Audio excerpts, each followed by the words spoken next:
Bien le bonjour à toutes et à tous, Valentin Franc, très heureux de vous retrouver. Aujourd'hui, JP Morgan et Wells Fargo, leurs résultats sont attendus par les investisseurs de très très près puisque, comme vous le savez, les banques commerciales ont leur profit, enfin en tout cas une certaine part de leurs profits qui sont générés grâce à la marge entre le taux de la banque centrale et les taux d'intérêt qu'ils allouent à leurs emprunts, aux particuliers et aux entreprises. Euh, Sauf qu'au premier trimestre 2019, on a eu une forte baisse des rendements obligataires américains, le 10 ans US qui a fortement baissé, comme vous le savez, avec cet appétit pour le risque, les rendements s'aplatissent. En plus de cela, on a eu un changement de cap de la politique monétaire de la Fed. Alors la Fed n'a pas baissé ses taux, mais concrètement les attentes sont nettement diminuées. Donc on a eu vraiment, je dirais pas un effondrement, mais presque des rendements obligataires. Donc ça a dû peser très probablement sur les résultats des entreprises, sur les résultats des banques américaines. Donc voilà, JP Morgan et Wells Fargo seront particulièrement attendus. JP Morgan qui est la plus grande banque au monde en termes de capitalisation boursière, voilà, c'est la plus grosse. Donc voilà, ce sera vraiment très important de suivre ces résultats.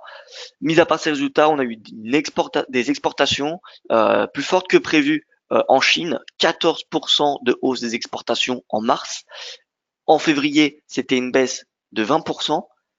Donc voilà, on a eu une très très très forte hausse des exportations en masse. Ça confirme, ou en tout cas ça vient un petit peu coïncider avec les chiffres qu'on a les chiffres de mars en Chine, qui sont globalement bien meilleurs que ce qu'on avait les mois précédents. Alors après, il faut regarder la tendance. La tendance a été plutôt baissière sur les chiffres macroéconomiques chinois depuis plusieurs mois. Le mois de mars, ça a l'air d'aller mieux. Est-ce que on a fait, ça y est, la Chine a fait le point bas et on va reconnaître une accélération de la croissance, ou c'est juste un mois de hausse après, avant une nouvelle baisse, vous voyez. Donc c'est un petit peu la question qu'il faut se poser. Peut-être que le deuxième trimestre sera meilleur que le premier. Donc voilà, il faudra essayer de déceler si les prochains chiffres chinois sont un début de tendance, un début de rebond de la croissance, ou si c'est simplement une petite pause avant une nouvelle baisse. Voilà donc pour le petit briefing de ce matin. Comme d'habitude, je vous invite à prendre connaissance de l'avertissement légal sur les risques. Le trading avec effet levier amplifie toujours les gains et les pertes. Un compte risque limité prend un risque de perte du capital investi. L'investissement sur compte titre prend un risque de perte en capital. IG fournit exclusivement un service d'exécution d'ordre. Cette présentation est à titre indicatif et ne saurait être considérée comme un conseil ou une recommandation. Alors bonjour tout le monde, bonjour Edwin, bonjour Denis, Cornel, Moa, Raymond, Pascal, que je salue également, Mohamed, bonjour. Alors Mohamed qui dit il y avait le nouvel an chinois en février, c'est tout à fait vrai, et c'est pour ça qu'on a priori pas mal des statistiques chinoises qui sont plutôt bons pour le mois de mars. Maintenant, le nouvel an chinois, euh, ça ne doit pas vraiment affecter les exportations, puisque le nouvel an chinois c'est quelque chose de domestique. D'accord. Donc la hausse d'exportation de 14%, ça veut dire que c'est une hausse de la demande extérieure. C'est une hausse de la demande extérieure. Donc voilà, ça va être, c'est pour ça que c'est des chiffres plutôt intéressants. Parce que les importations, voilà, j'ai parlé des exportations, mais j'ai pas parlé des importations. Les importations, elles ne sont pas bonnes, elles ne sont toujours pas bonnes. On a le quatrième mois consécutif de baisse des exportations, des importations, pardon. Donc ça veut dire que finalement la consommation domestique elle reste plutôt en berne en Chine. Ce qu'il faudra surveiller, c'est finalement le secteur auto. Alors, au niveau des séances américaines et asiatiques, hier et ce matin, c'est plutôt d'un ordre dispersé. Alors on a le DXY qui progresse de 0,24% hier, grâce à des chiffres américains très bons. Hein, les inscriptions hebdomadaires aux allocations chômage sont à leur niveau le plus bas en près de 50 ans. L'indice des prêts à la production était un plus haut depuis 5 mois. Donc on a plutôt voilà, des bonnes statistiques hier aux États-Unis, ce qui a permis au dollar de progresser. Le S&P a clôturé à l'équilibre, tout comme le Dow, et le Nasdaq a perdu 0,22%. Le VIX, lui, c'est stable à 13 points. Ce matin, on a le yen qui recule, mais le gold et le Brent qui progressent. Alors le gold il progresse parce qu'on a une baisse du dollar, et le Nikkei qui progresse fortement grâce à des bons résultats de Uniqlo. la maison mère de Uniqlo, qui attend des bénéfices records cette année. Le MSCI Asie-Japon est en hausse, mais attention, on a le CSI chinois, l'indice chinois qui est en baisse.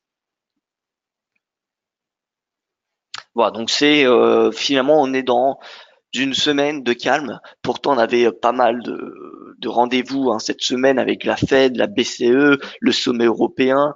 Voilà, il y avait quand même pas mal de choses et pourtant, on a un marché qui est resté plutôt flat après une semaine en forte hausse la semaine dernière. Donc on voit balance commerciale 32,64 milliards de dollars en mars. Les exportations en hausse de 14%. Aujourd'hui, ce qu'on va surveiller, c'est la production industrielle de la zone euro à 11 heures et ensuite l'indice de confiance du Michigan à 16 heures. Avant, bien évidemment, les résultats de Wells Fargo et JP Morgan. Alors, au niveau de l'analyse technique des indices, un petit point sur le CAC 40. Le CAC 40 qui cote à 5485 points. 5485 points. Donc, on a eu un nouveau plus haut en intraday, nouveau plus haut annuel. Toutefois, on a clôturé, toujours sous les 5005. 5005, ça reste la zone, on va dire, la zone de résistance majeure à court terme. D'autant plus qu'on a une divergence. Donc, voilà, on pourrait très bien avoir, en tout cas, des prises de bénéfices. Parce que s'il y en a, c'est maintenant. Le CAC progresse de plus de 20% en l'espace d'un peu plus de 3 mois. S'il y a des prises de bénéfices, c'est maintenant. Vous voyez, en plus, on a une divergence, on est à 5005. Il y a tout pour qu'on ait une prise de bénéfice vers ce niveau de prix. Alors, on va peut-être dépasser 5005 pour aller chercher 5536, mais dans l'idée, c'est cette zone de résistance que je surveille particulièrement. En 4 heures, pareil, on a une div, le RSI est à 61. Donc, voilà, en fait, ce qu'il faut attendre, c'est que le CAC, le RSI passe sous 50. S'il passe sous 50, alors on pourra s'attendre à un retour à 5211 points. Au niveau du S&P, alors c'est le même sujet. Alors les droites verticales vertes, c'était tous les signaux d'achat de la stratégie VIX que je vous présente récemment, en tout cas que j'énumère. Et vous voyez donc c'est juste les signaux du VIX. Donc ne vous inquiétez pas. Alors le S&P consolide, ça fait une semaine qu'il consolide. On voit que c'est en fait depuis le 3 avril. Vous voyez, on est entre les 2900 et les 2872 points. En fait, on est dans un range de 30 points sur le S&P depuis maintenant une petite dizaine de jours. On a toujours une divergence, mais le RSI est au-dessus de 50. Donc voilà, pour le moment, il n'y a pas de quoi s'inquiéter. Maintenant, on pourrait très bien avoir une baisse, mais pour avoir un signal baissier, il va falloir chercher sur des unités de temps peut-être plus faibles, comme l'unité de temps de 4 heures, mais même l'unité de temps de 4 heures montre une pression acheteuse encore dominante. Donc voilà, ça me semble encore un peu trop tôt pour vendre le S&P. Maintenant, ce qui est possible de faire, c'est de le vendre avec un seuil d'invalidation au-dessus des 2900 points. Parce que si on passe au-dessus des 2900, on est recherché 2940. Voilà, donc à court terme, pourquoi pas essayer, mais bon, c'est assez risqué compte tenu du fait qu'on n'a pas de signaux vendeurs. Donc personnellement, moi je ferai preuve de patience, attendre davantage de confirmation de signaux baissiers un peu plus importants qu'une simple divergence pour passer à la vente. Voilà, ça me semble pas suffisant comme signal pour vendre le S&P pour le moment. Pour vendre le S&P ou les autres indices. Donc pour le moment, moi je suis neutre sur les indices européens ou américains. Je fais un petit point sur le DAX. Le DAX, vous voyez que c'est pareil, depuis le 3 avril. En fait, on fait pas grand chose. On a des séances de hausse, des séances de baisse, mais ça reste assez calme. Donc en swing, voilà, c'est flat. En 4 heures, on voit que le support, c'est les 11 150. C'est le haut du gap. Vous voyez, c'est ce support-là également. Et la résistance, ça va être les 12 000 points. Voilà, donc si on vient chercher 12 000, la rigueur, stratégie de vente en intraday. Et si on vient chercher 11 150, stratégie d'achat en intraday. Au niveau du FX, le DXY, pareil, consolidation depuis le début de semaine. Donc voilà, on a eu un double top validé, double top visible sur le 4 heures. On a enfoncé le plus bas de la semaine dernière, donc là c'est un signal plutôt baissier. Il faudra surveiller la clôture, mais bon, pour le moment le DXY c'est plutôt flat à court terme. D'ailleurs à l'image du RSI il est à 50, mais ma conviction reste baissière au vu de l'analyse technique. Voilà, c'est baissier à court terme. On a un double top, on enfonce la ligne de coup. Alors certes on a un pullback, mais ça vient pas remettre en cause ce double top. Donc l'eurodoll qui a inscrit un nouveau plus haut de court terme cette nuit.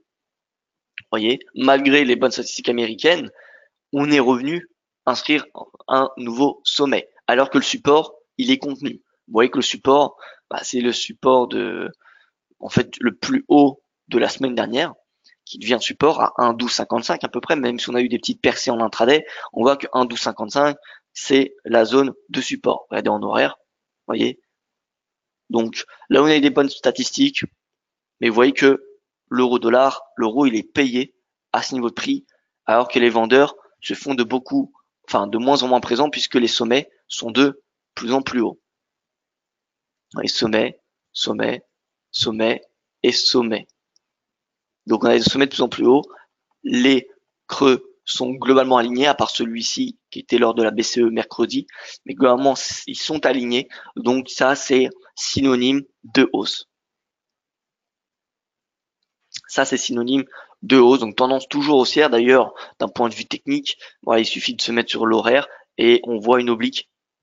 1, 2, 3 points de contact, limite 4. Donc voilà, tant qu'on évolue au-dessus de cette oblique, la tendance sera haussière et finalement les pullbacks peuvent être des opportunités à payer pour viser un 13. Le GBP, pareil, tant qu'il teste 1,30, eh bien c'est haussier. Bon là on n'est pas à 1,30, mais s'il revient tester, 1,30, on voit que c'est un niveau de support assez important. Parce que vous voyez, dès qu'on teste, on a le rebond immédiatement. On voit que le cours ne clôture pas à 1,30. Ça rebondit à chaque fois qu'il teste 1,30. Donc s'il revient à 1,30, à la rigueur, le GBP s'achète. Là où par contre l'USD Yen a surpris, c'est cette hausse. Cette hausse inattendue parce que voilà, on n'a pas vraiment d'appétit pour le risque et pourtant l'USD Yen a bondi. L'USD Yen a bondi, donc des solides chiffres américains, on a le yen qui est vendu. Donc ça c'était quelque chose que je m'attendais pas pour le coup. Donc l'objectif de l'ETE a presque été atteint. Voilà, quelques points il a été atteint. Donc là c'est hausse. Est-ce que c'est le moment d'acheter l'USD Yen? La réponse est clairement non.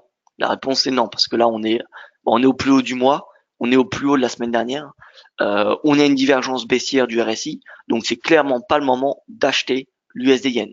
Voilà, il va falloir attendre un repli à la rigueur, ou alors vendre le repli. Mais pour le moment, voilà, c'est pas possible selon moi de d'acheter ou de vendre l'USD Yen. Là, il y a rien à faire, faut attendre une respiration, faut attendre davantage de signaux baissiers en horaire. Pour éventuellement shorter le SIN, mais en tout cas on ne peut pas acheter à ce niveau de prix. Là on est au plus haut du mois, encore une fois, on est au plus haut de la semaine dernière. Donc voilà, la perspective haussière, elle est à la rigueur jusqu'à 112, 112,14, 112,14 qui est ce plus haut, vous voyez. Mais là les perspectives haussières sont assez limitées pour le moment.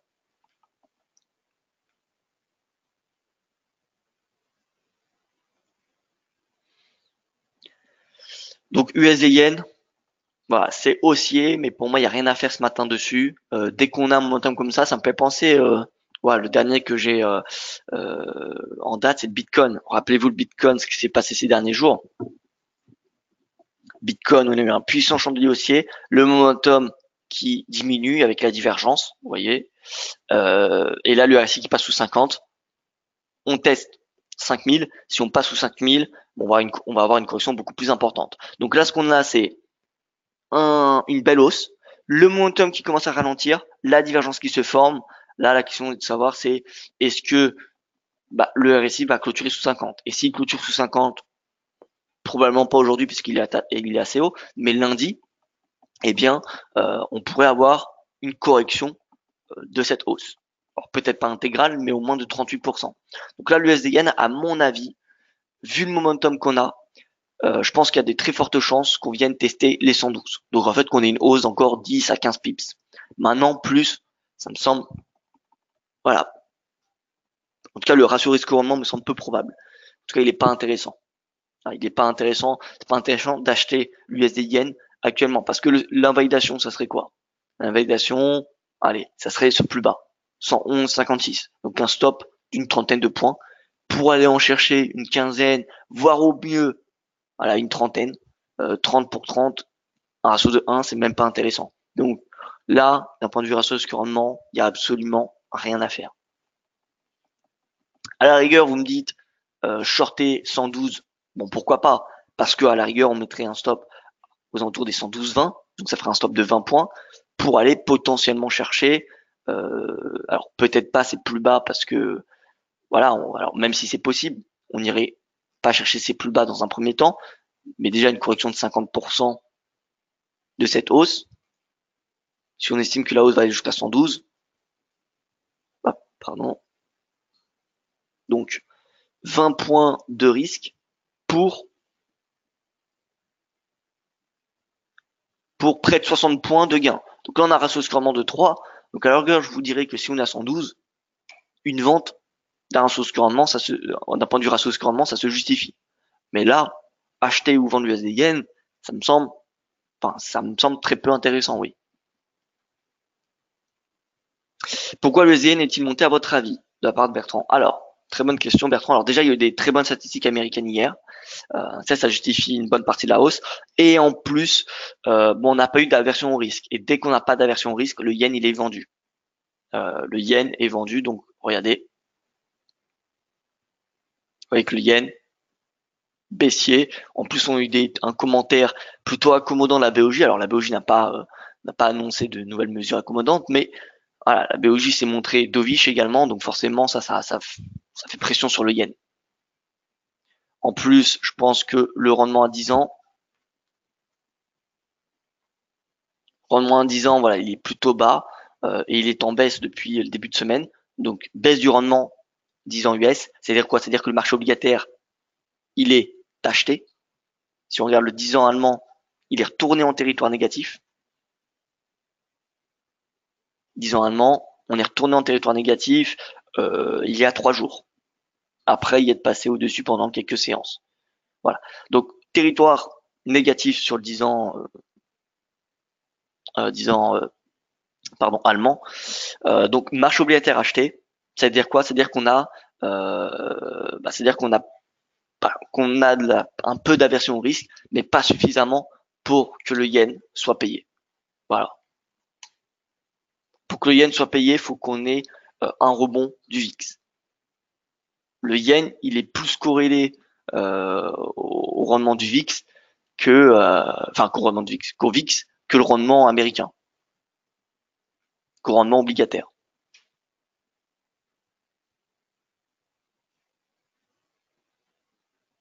Donc voilà, mais c'est surtout les statistiques américaines et le ton accommodant de la BOJ qui finalement a fait remonter autant l'USD yen hier.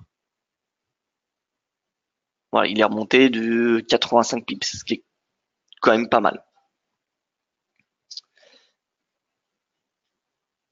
Alors là, l'euro-yen 126, pareil, l'euro-yen, c'est en fait c'est le yen a été vendu hier, hein, c'est ce qu'il faut comprendre. Donc le yen vendu, on est à un plus haut du mois 126,26, plus haut du mois dernier c'était 127,50. Donc ça c'est la prochaine résistance majeure.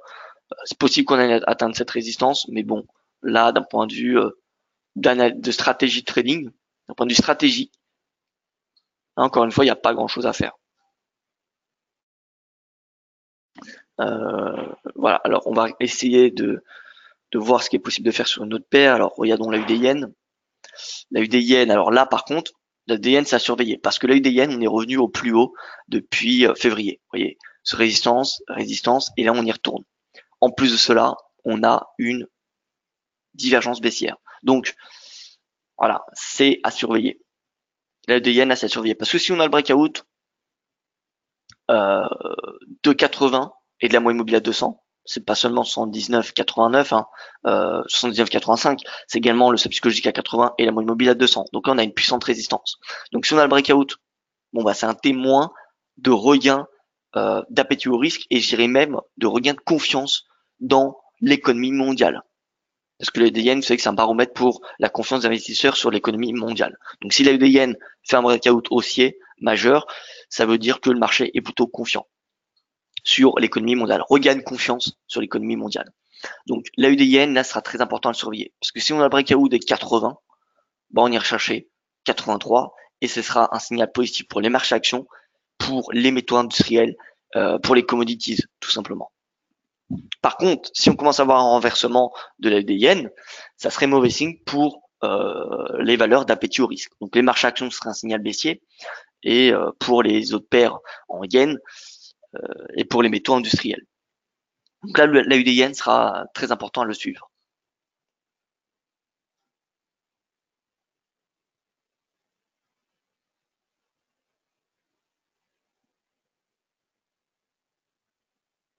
Alors, si le yen est une valeur refuge, c'est donc l'inverse de l'aversion au risque quand il est vendu. Exactement, c'est l'appétit au risque. Il est vendu lorsqu'il y a de l'appétit au risque ou quand bah il y a la BOJ qui forcément va être accommodante. On peut être dans de l'aversion au risque, mais si la BOJ demain baisse ses taux encore, bah le yen il va en prendre un coup. D'accord. Donc il y a oui la psychologie d'investisseur qui va impacter grandement le yen au jour le jour, mais ponctuellement il y a les décisions monétaires de la BOJ ou les commentaires du gouverneur qui va impacter le yen. Le cuivre. Le cuivre, alors le cuivre, pareil, on est dans un range de depuis assez longtemps, depuis le mois de février, fin février, vous voyez qu'on est dans un range, même si on a eu une petite sortie en fin mars, on voit que globalement le prix, il est dans cette zone de prix. D'accord, on le voit très clairement. Donc là, on a eu un rebond jeudi d'ailleurs qui était, à mon avis, possible anticipé. De toute façon, d'un point de vue analyse technique, on est dans un range, donc voilà, ça peut s'anticiper. Vous voyez ce range. Donc là, c'est perspective haussière jusqu'à 65. Donc s'il y en a qui ont acheté ce support, mais écoutez, 65, c'est une cible théorique assez intéressante. Au niveau du pétrole, le pétrole, il est flat. On voit qu'on en 4 heures, on est peut-être en train de faire une figure de retournement. Maintenant, attention, là, on est au tout début d'une figure de retournement possible. C'est pas du tout validé et c'est encore loin d'être formé, vous voyez. Mais peut-être qu'on va voir un rebond jusqu'à 71 et quelques, qu'on va avoir une nouvelle baisse et ensuite passer sous ce support qui correspond à la ligne de coup éventuelle d'une épaule tête-épaule. Voilà, maintenant, pour le moment, ça c'est pas une épaule tête-épaule, c'est rien du tout. Tant qu'on n'a pas la casse sur la ligne de coup, on ne peut pas parler d'épaule tête-épaule. Donc là, pour le moment, le pétrole, c'est flat. C'est flat entre 70-37, ça se paye à court terme, et le plus haut mensuel à 71-60 se vend. Au niveau du Brent, du WTI, pardon. WTI, c'est plus un double top. Hein, j'ai l'impression. Si on se met en une heure, vous voyez, double top. En plus, c'est validé, j'ai l'impression. Ouais, la ligne de coup vers 63 et quelques, ça me semble validé. Donc on pourrait avoir une baisse d'1 $, à peu près. Parce que si on reporte la hauteur, si on reporte cette hauteur, ça fait un objectif aux alentours des 62-76. Donc, à suivre. Pour le moment, en tout cas, c'est neutre. Voilà, neutre, légèrement baissier, à très très très court terme. Maintenant, à moyen terme, en journalier, c'est bullish. Il n'y a pas de remise en question pour le moment. Le RSI il est suracheté, c'est pas un signal de vente. C'est un signal, c'est souvent précoce d'un retournement au moins mineur, d'une prise de bénéfice, mais c'est pas forcément un signal de renversement de la tendance de fond. D'accord. Donc voilà, c'est bull. L'objectif théorique de l'épaule tête épaule inversée à 66,66 $ est toujours d'actualité sur le WTI. Alors l'euro franc 1,1311. Encore une fois aujourd'hui, on a un nouveau plus haut journalier, un nouveau récent plus haut, pardon. Vous voyez que chaque jour depuis le début de la hausse, on a un nouveau plus haut. Vous voyez ici, nouveau plus haut, nouveau plus haut, nouveau plus haut, nouveau plus haut, nouveau plus haut, nouveau plus haut, etc., etc. Donc nouveau plus haut chaque jour de la hausse. Donc on n'a aucune journée de pause, de prise de bénéfice, de consolidation, vous appelez ça comme vous voulez. On a, voilà, c'est haussier pour le moment. C'est clairement haussier puisque tous les jours on a des nouveaux sommets dans cette tendance haussière. Alors que normalement on pourrait très bien avoir une séance de petites baisses ou une séance où on n'a pas de nouveau sommet, mais là ce n'est pas le cas. Donc c'est témoin d'un bon momentum haussier. Et là, le deuxième objectif, après qu'on ait atteint un 13, c'est la moyenne mobile à 200 qui va être, c'est à peu près un 13,50 en fait.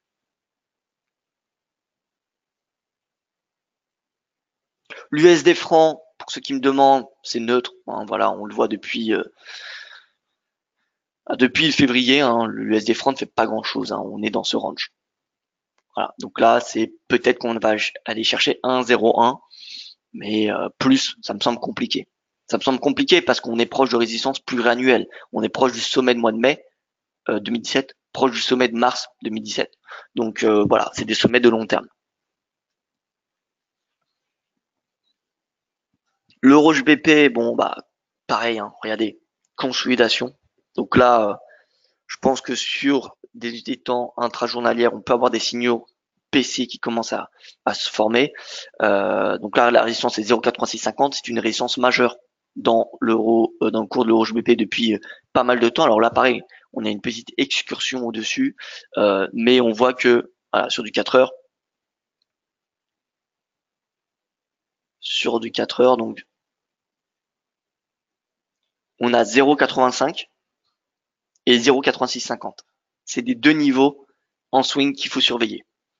Donc là, si on commence à avoir un avalement baissier ou un signal baissier, pour le moment il n'y en a pas, mais si on en a un, bah, ça peut être un signal baissier jusqu'à 0,85. Donc en fait lundi, on devrait probablement avoir plus de signaux ou peut-être en fin de journée.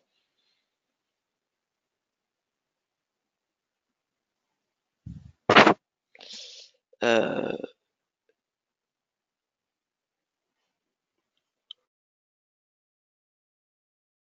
alors l'USD CAD, l'USD CAD. Alors l'USD CAD c'est neutre. Hein. J'ai pas grand chose à dire sur l'USD CAD. En tout cas pas de scénario, pas de point de vue. Mon point de vue il est neutre tant qu'on est dans ce range. Range, ça ressemble même plutôt à un triangle descendant. Bon, il faudrait un autre point de contact pour vraiment qu'on ait ce triangle. Euh, c'est plutôt un range. Voilà, c'est un range triangle descendant. Voilà. Donc neutre. On a plus de chances de sortir par le bas compte tenu du fait qu'on a une petite oblique baissière. Et si on sort par le bas, bah, c'est objectif 1,31. Maintenant, si on y sort par le haut, bon bah l'objectif c'est direction 1,36. Pour le moment, honnêtement, l'USD-CAD, y a rien à faire. L'USD-CAD, c'est trader les cours de pétrole. Si on est aussi cours de pétrole, il faut privilégier les stratégies de vente sur l'USD-CAD. Par contre, si on est baissier sur le pétrole, alors on doit privilégier l'achat sur l'USD-CAD.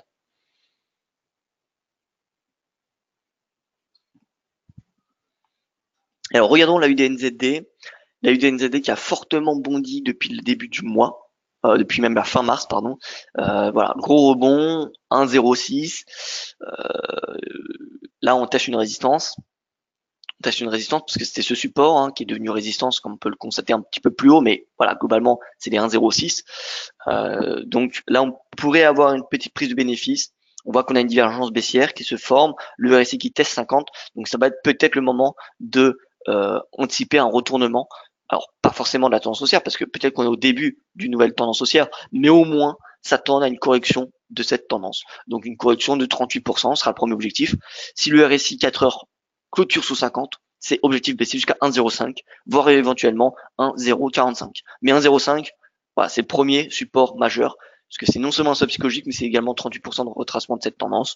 Donc voilà. Donc surveillez le RSI lors des prochaines heures. Pour le dos. Alors le dos, on me pose une question. Alors Dow Jones, je regarde pas beaucoup. Hein. Moi, c'est pas un indice que je surveille énormément. Dow Jones, tout comme le S&P ou le Nasdaq, il est proche de ses plus hauts historiques. Alors là, le Dow Jones, on a une résistance donc ici à 26 616 points. 26 616 points. Là, on a une résistance à 26 227. Et ensuite, on a un support à court terme à 25 372. Celui-ci également. Et celui-ci. Donc, je vais pas tous les tracer. Mais en clair, là, on est où? On est au-dessus des 26 000. Si on passe sous 26 000, alors je vais mettre 26 000 en évidence. Je vais mettre en bleu, voilà, 26 000. Si on passe sous 26 000, c'est direction 25 372 points. En 4 heures, RSI qui rebondit sur 50. Donc on pourrait, voilà, 26 000, du coup ça peut se payer, ça peut s'acheter. Ça peut s'acheter. En horaire, on n'a pas de divergence, mais on voit que le RSI rebondit. Si le RSI horaire, par exemple, dépasse 50, ça serait également un signal d'achat. Donc là, le Dow Jones, voilà, je pense qu'il y a un biais plutôt haussier sur l'intraday, je dirais. Même le S&P, regardez le S&P en intraday, 50, on est repassé au-dessus en 1 heure et en 4 heures. En 4 heures, on est à 63, donc on est bien au-dessus. Donc c'est possible qu'en 4 heures, mais bon, là le S&P est dans un range de 30 points. Il est dans un range de 30 points entre 28 872 et 2872 et 2900 points. Vous voyez, on est dans ce range-là. Donc dans ce range, les 2872 à la rigueur, ça peut s'acheter pour viser 2900 et vice versa. Maintenant, si on sort par le bas, c'est objectif 2816, et si on sort par le haut, c'est direction les plus hauts historiques à 2940. Alors, on me demande le GBP MXN. Alors là, pour le coup, GBP MXN, c'est une grande première. Hein. GBP MXN. À la rigueur, si vous m'aviez dit USD MXN, pourquoi pas. GBP MXN, GBP MXN assez intéressant. Alors, je vais mettre en journalier déjà. Alors déjà, hebdo. Voilà, hebdo c'est flat depuis 2015, on va dire.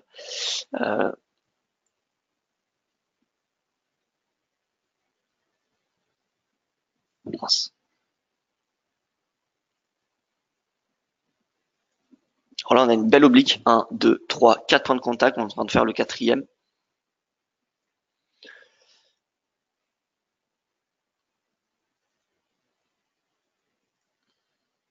Alors là, à court terme, enfin de court terme, depuis 1 an presque, on est dans un triangle symétrique.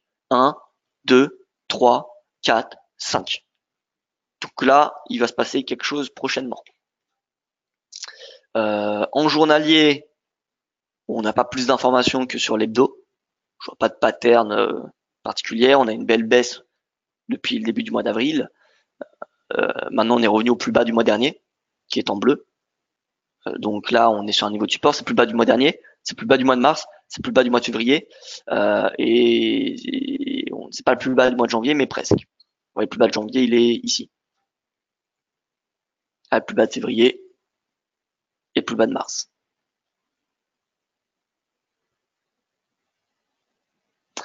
Donc là, on est sur un niveau de support. Je rappelle, c'est l'oblique, c'est le plus bas du mois de février, le plus bas du mois de mars.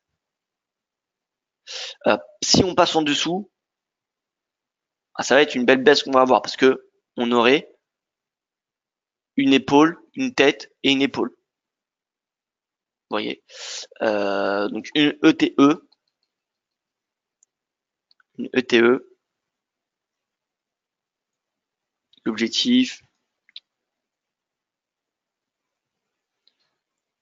théorique baissier à peu près.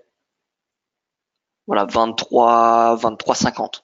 Voilà, faut toujours prendre une petite marge. 23,50 serait l'objectif baissier. Si on passe, si on sort du triangle, le premier objectif sera 23,50. Voilà, concrètement, c'est ça.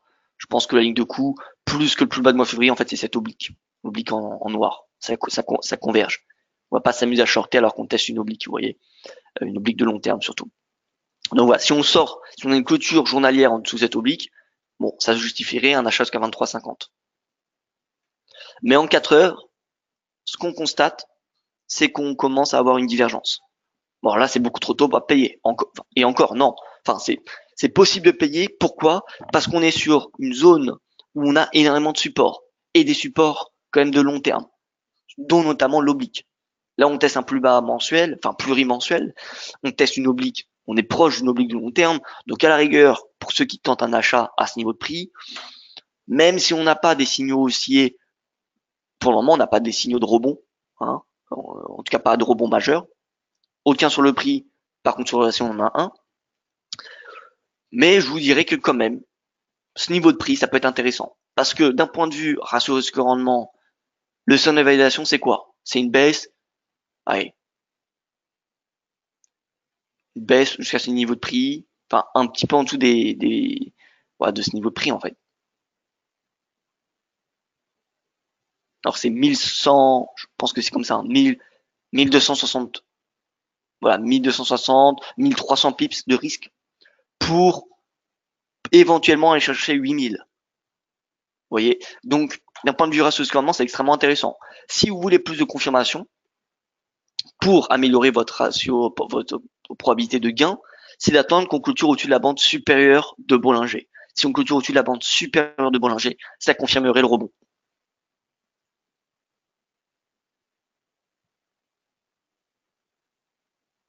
Voilà, donc GBP-MXN, c'est en effet une paire que je vais surveiller à les prochaines séances parce que c'est assez intéressant. Techniquement, c'est intéressant. Voilà. On a une belle oblique de long terme, une oblique de long terme. Alors, j'ai pas regardé depuis quand, mais c'est depuis voilà 2017. Donc point bas 2017, 2018, 2019. Voilà, c'est quand même un beau petit triangle qu'on a là. En plus de cela, on a une oblique de long terme. Donc voilà, là c'est une belle configuration qu'on a quand même, hein. Techniquement, c'est assez sympathique. Donc moi, je pense qu'on peut avoir un rebond au moins jusqu'à 25. Au moins jusqu'à 25. Maintenant, voilà, faut toujours avoir un ratio de rendement intéressant. Et même si on vise pas le plus haut mensuel, donc on risque 1300 pour aller en chercher 4300. Donc même si on se contente que d'un retour à 25, c'est assez intéressant. Donc oui, votre info était bonne, Benny, hein, félicitations. Je ne sais pas comment vous êtes tombé sur cette paire, mais non, c'était bien. Voilà pour ce point de marché. Écoutez, moi je n'ai rien d'autre à rajouter. Je vous remercie pour votre attention. Soyez prudents sur les marchés aujourd'hui. Je vous souhaite de passer un excellent week-end. Ah oui, le gold, excusez-moi, le gold, je l'ai pas fait le gold. Le gold. Le gold, je l'ai oublié, bon, parce que le gold, il ne fait pas grand-chose à court terme. Enfin, il est assez volatile. Bon là, il semblerait qu'on ait eu un retournement, hein. Divergence, la divergence elle est validée, on passe sous 50. Là, bah en fait, c'était exactement comme, enfin le double scénario. C'est-à-dire que soit on avait un reversement au plus haut mensuel puisqu'on était proche de l'oblique, on avait une divergence. Le RSI a clôturé sous 50, donc divergence validée. On est venu chercher les plus bas, les plus bas. Donc voilà. Par contre là, on est au plus bas, donc qu'est-ce qu'il faut faire? Bah, possiblement acheter. Là, on a une divergence qui est bullish. Ah non, non, pardon, on n'a pas de divergence bullish puisque le prix rebondit également. Mais si le RSI repasse au-dessus de 50, bah pourquoi pas payer le gold à nouveau pour viser 1300, voire éventuellement l'oblique. Du coup, pas 1315, mais 1310. Voilà, maintenant, il va falloir attendre que que ce momentum euh, voilà, s'atténue, qu'on ait une petite phase de consolidation avant une nouvelle baisse, avant une nouvelle hausse ou une nouvelle baisse. Parce que comme vous le voyez, dès qu'on a un mouvement majeur sur le gold, vous voyez, on a une consolidation. Ici, la grosse baisse, la consolidation.